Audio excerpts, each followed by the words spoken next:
The strange story you're hearing tonight happened about a year ago, but honestly, even as I'm talking to you now, I'm still suffering from its effects inside me. Listen to my bizarre story. I'm your sister Noof, 28 years old. Like many girls, I finished my university studies but couldn't find a job, so I ended up staying at home. Thank God, my father is doing very well financially. Imagine, I live in this house with just my mom and dad, and I'm their only child in this world. That's why my dad never deprived me of anything. He used to say, if you don't find a high-class, prestigious job, you don't need a job at all. In fact, I'll give you a monthly salary of 3,000 riyals. Just be happy and enjoy yourself at home. God bless my dad. He has the kindest heart I've ever seen. But I could always see a question in his and my mom's eyes. When will you get married? When will that good guy come to take you to a home of your own? I'll be honest with you. I'm not a social person. I don't attend events. I don't have any acquaintances or friends. Everyone I knew from university, I forgot about them right after graduation. Imagine I started loving one thing, staying in my room all day and night, watching movies, making designs, and spending my entire day in front of the computer screen. But then, one day, I met someone online, a woman from another Arab country. I noticed she always talked about people's stories, fate, marriage, and things that could change your life. In short, I felt like she was some kind of fortune teller or psychic or something like that. Still, I found her entertaining. I listened to her, and she'd talk to me about horoscopes and all sorts of things. One day, she told me a strange story. She said I could get married, but only if I had complete certainty that there's someone out there who loves me and is searching for me in this world. I'm not lying. I just went along with her, but then I'd laugh at her. What nonsense! Who would love me without even knowing me? But I'm not lying. In our last conversation, something very strange happened that night. I was in my room. It was around 1 a.m. I turned off the device and got ready to sleep. I lay down on my bed and closed my eyes, but then I started slipping into a weird world. Nightmares and dreams I'd never experienced before. I saw myself in a strange village, late at night, in complete darkness. And the worst part? I was driving a car, even though in real life, I don't know how to drive and never even thought about it. But in the dream, I was driving a car on a creepy dirt road, feeling happy but not knowing where I was going. I had no destination, just driving and feeling content. Imagine, I woke up from this dream every night, terrified. And when I say every night, I mean this exact same dream repeated 5 times over 5 consecutive nights. The same dirt road, the same dark village, me driving the car, not knowing where I was headed. It was a mix of excitement and confusion, like I wanted to wake up and return to reality.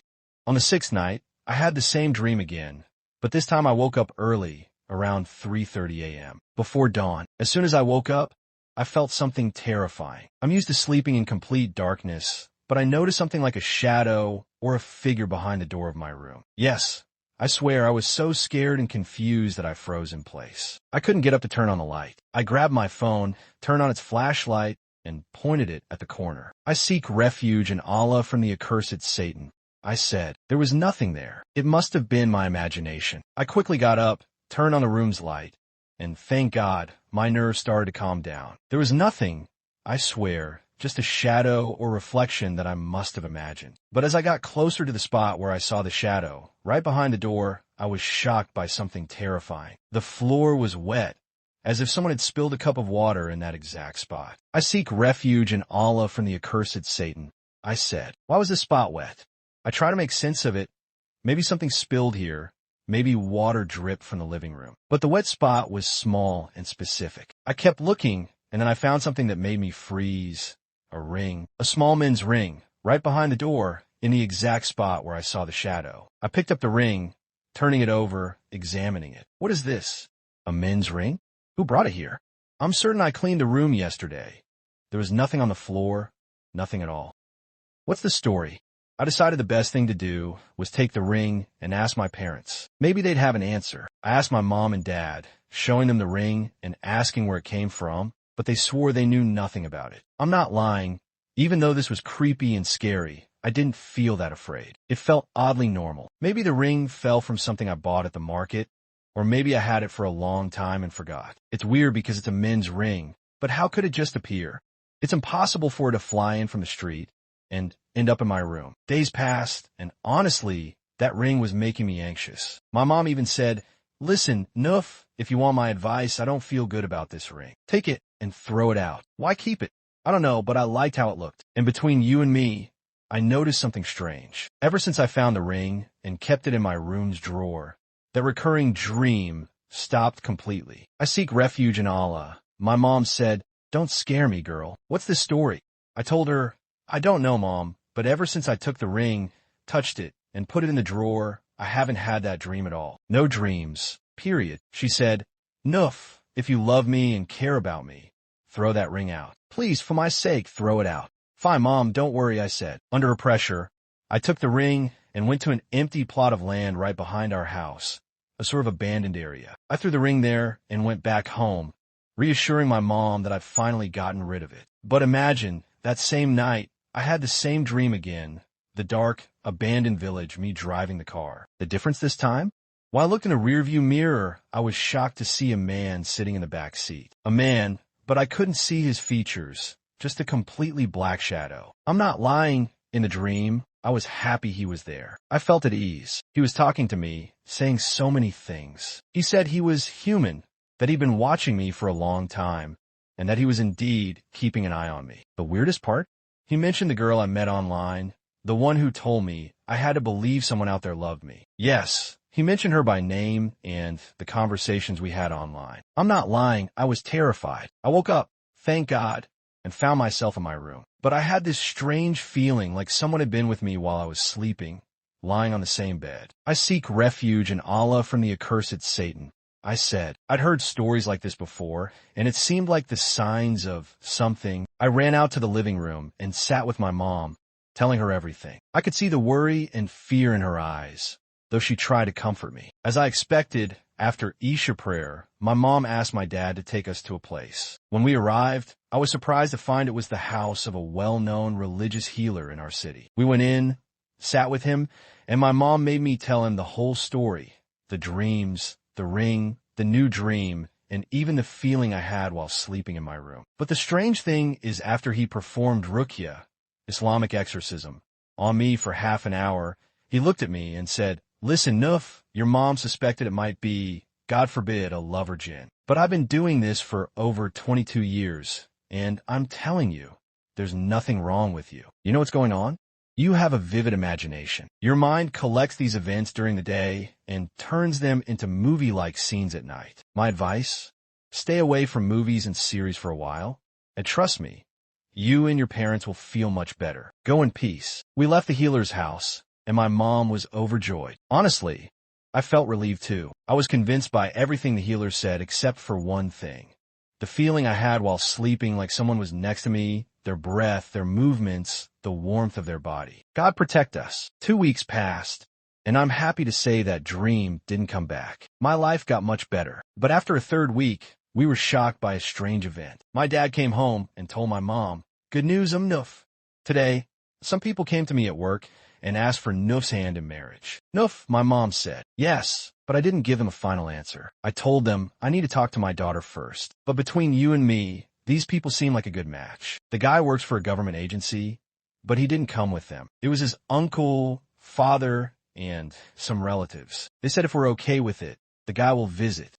My dad and mom discussed it, and my mom insisted, call them and tell the guy to come meet Noof. With her pressure, my dad called and arranged for the guy to visit the next day. I was in my room, dressed simply with light makeup when I heard the guy had arrived and was in the living room with my dad. I went out, and as soon as I walked in, I got a strange feeling. I swear, the guy was polite, his words were kind, and even his looks were pleasant. My dad deliberately left us alone, saying he was going to get juice. The guy looked at me and said, "Hello, bride-to-be.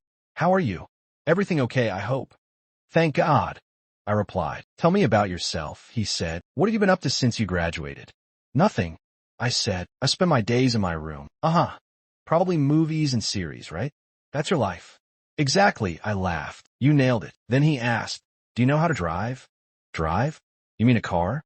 "No, I don't know how, and I never thought about it, because I don't need to." All right, he said. "God bless you. But listen, I want you to be honest with your parents about your true feelings. If you don't feel attracted to me or comfortable with me, that's your right. This is marriage, a lifelong commitment. I'll leave soon, But when your dad comes back, sit with your parents. If you feel okay about me, tell your dad to call me, and I'll come back to finalize everything. Bye for now. Imagine, he left in such a strange way. He didn't even wait for my dad, who was still in the kitchen getting juice. I was stunned, not knowing what to do. I couldn't force him to stay, so I stayed quiet, frozen in place. My dad came back and was like, "What's this?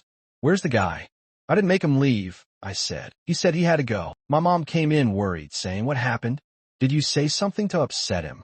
"No," I said. "He was happy, but he said something weird. He told me to sit with myself, and if I felt comfortable, to tell Dad to call him." My parents were confused, but they left me alone. I was about to go back to my room when I noticed something where the guy had been sitting. I got closer, picked it up, and realized it was a ring. Yes, a ring. It looked like he forgot it, but then I recognized it. I swear, it was the same ring I found in my room that night after the creepy dream, the one I threw in the empty lot behind our house after my mom told me to get rid of it. "What's going on?" I went back to the living room, showing my parents the ring, explaining everything. They were shocked. "It's not a coincidence," I said. "It's the same ring I found in my room, the one I threw away." I rushed out to the empty lot behind our house, searching for the ring I'd thrown, but after over an hour, I found no trace of it. I went back home, and my dad looked at me concerned. "What's wrong, Nuf?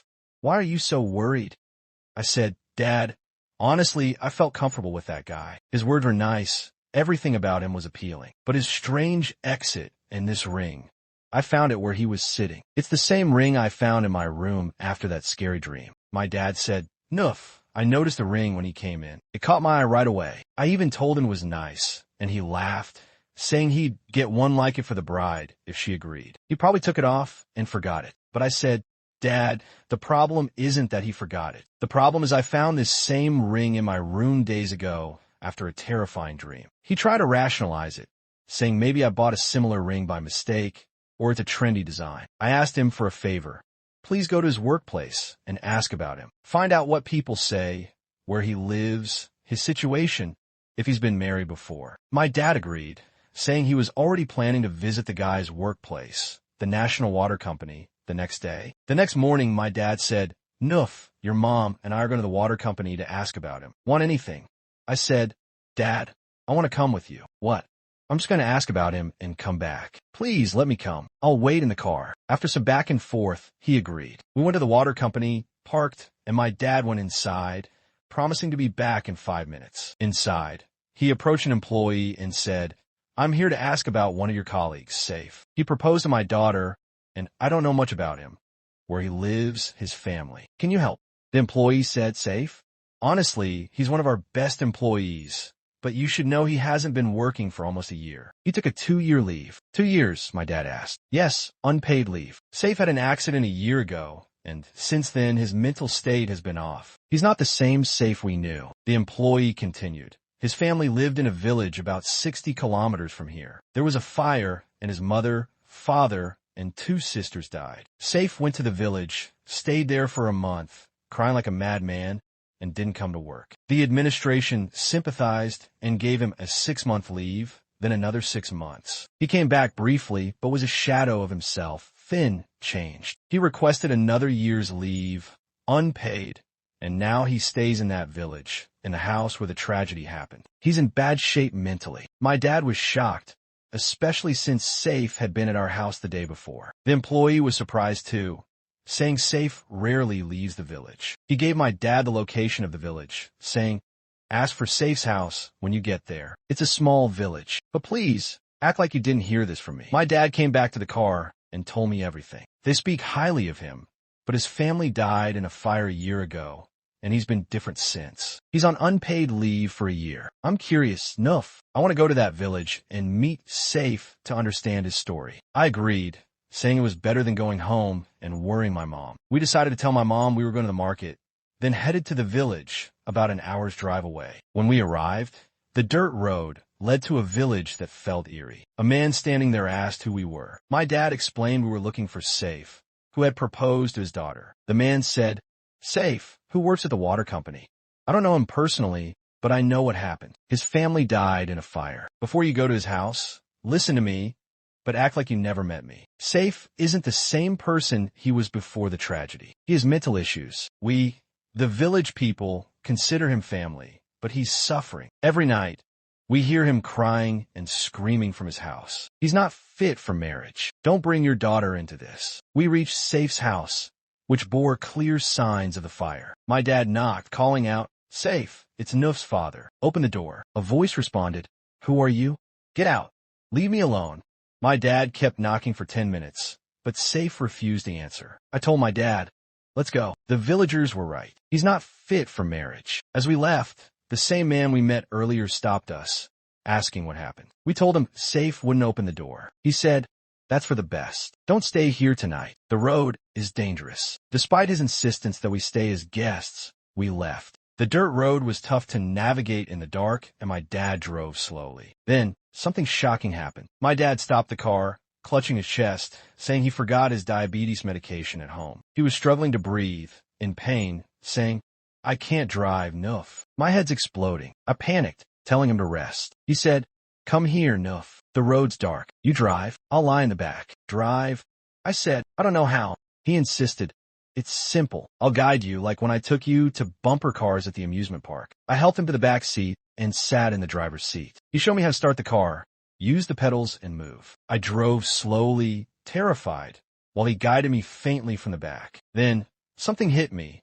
I was living the dream I'd had, driving a car on a dark, dirt road, just like in my nightmares. It was the same place, the same darkness, the same car. I was driving toward the unknown, but this time my dad was with me, his voice anchoring me. We reached the main road, where a police car helped us. They took my dad to the hospital by ambulance, and an officer drove our car back to the city. Thank God, my dad was discharged the next day, and his condition improved. We decided to forget this whole ordeal. Saif's situation was too strange, and what was happening to me was bizarre. The dream I had became reality, proving I was heading to the same place where this mysterious Saif lived. The ring I found in my room, threw away, and found again with Saif at our house. It was all too much. Days later, one of Saif's relatives called my dad, but he told them I'd changed my mind and didn't want to marry. Thank God, we felt immense relief. I went back to my life, my room, and everything I was doing before Saif entered my life. But to this day, I still ask myself, what happened? What's the story with the rings? Who is Saif, and why did he choose me? Could the shadow I saw in my room, 100% real, have been Saif? Is he even human, or did the tragedy with his family cause something else? Why did he say he loved me in such a strange way, as if he knew me? And don't forget, during the engagement meeting, he asked me that odd question. Do you know how to drive a car? Why? Did he know I'd end up in his village, that something might happen to my dad, and I'd have to drive? I'm okay, at least for now, as you're hearing this story. My life is normal, and nothing has happened since. But I want you to tell me, what's your interpretation of all this? Could something happen to me in the future, or was Saif just a coincidence? A normal story I overanalyzed? Please, write anything to reassure me or explain this strange experience. Stay safe. Midnight Jinn Channel.